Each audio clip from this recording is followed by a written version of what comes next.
The hypocrites aim to drive a wedge between Muslims. The most important characteristic which distinguishes a hypocrite from the irreligious is that the hypocrite conceals his unbelief and acts insidiously among Muslims.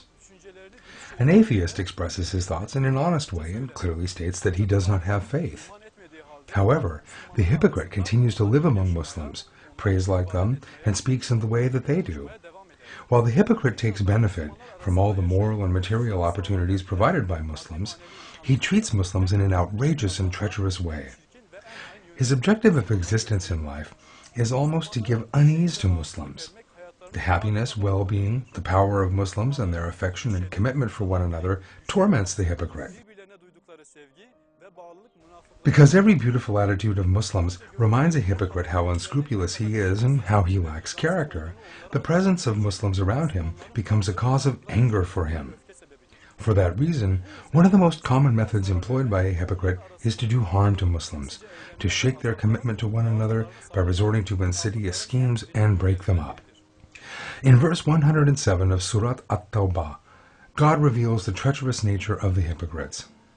Causing harm and out of irreligion to create division between the believers, and in readiness for those who previously made war on God and His messenger, they will swear, "We only desired the best."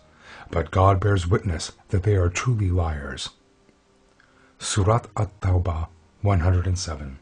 The objective of every movement of the hypocrites that have appeared in history was to do harm to Muslims. In the time of our Prophet, sallallahu alaihi wasallam, out of their jealousy for the Prophet's moral perfection, loving soul, his strength, his might, and his blessed family, the hypocrites established a separate mosque and wanted to drive a wedge between Muslims. As with other hypocrites in history, they stated that their main objective in building the Masjid al-Dirar was to do good. Hypocrites become a part of any scheme and collaborate with the irreligious against believers. They organize misdeeds and manifest their anger and hatred for the believers by any means. Despite this, whenever they are asked, they state that they meant to do good. This is one of the distinguishing and despicable characteristics of a hypocrite. The actual purpose of the hypocrites in building the Masjid al-Dirar was to establish a place where those opposing Muslims could convene. Even worse, they wanted to martyr our Prophet there. Abu Amri, one of the masterminds behind the construction of the Masjid al-Dirar, was a person with connections to Damascus and Greece, which were considered as the great powers of that time. Due to such deep affiliations, he was a very prominent figure in the eyes of the hypocrites. In collaboration with Abu Amir, the hypocrites hatched a plot to martyr our Prophet in this mosque. Abu Amir made promises to the hypocrites and said, "Build your own mosque. Accumulate as many weapons and forces as you can.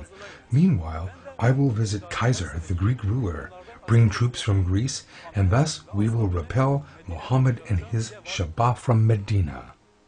While the Prophet was preparing for the march to Tabuk, a commission of 5 people from the founders of the Masjid al-Dirar came to him and said, "O Messenger of God, we have built a mosque for the sick and the needy, so that they can perform their prayers in rainy and cold nights. In the time of floods, the valley poses an obstacle between the congregation of the Quba Mosque and us, and we request you to be good enough to grace it by your august presence and lead the prayer." One can notice the dishonest and treacherous character of the hypocrites here. While they accumulated arms in the mosque they built in order to martyr the Prophet, the light of the worlds, they said that they had built the mosque for the sick and the needy, in order to present themselves as people who want to do good. Our beloved Prophet replied, "I am preoccupied with the campaign. If God wills it, I will comply with your request on my return."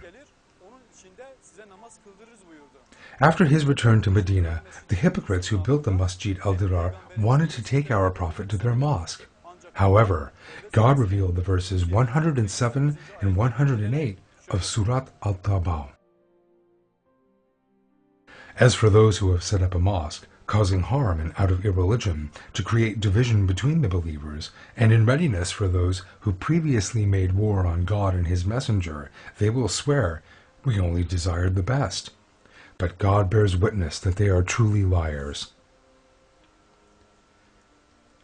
Do not ever stand in it. A mosque founded on piety from the first day has a greater right for you to stand in it. In it there are men who love to purify themselves. God loves those who purify themselves. Surat At-Tawbah 107 and 108.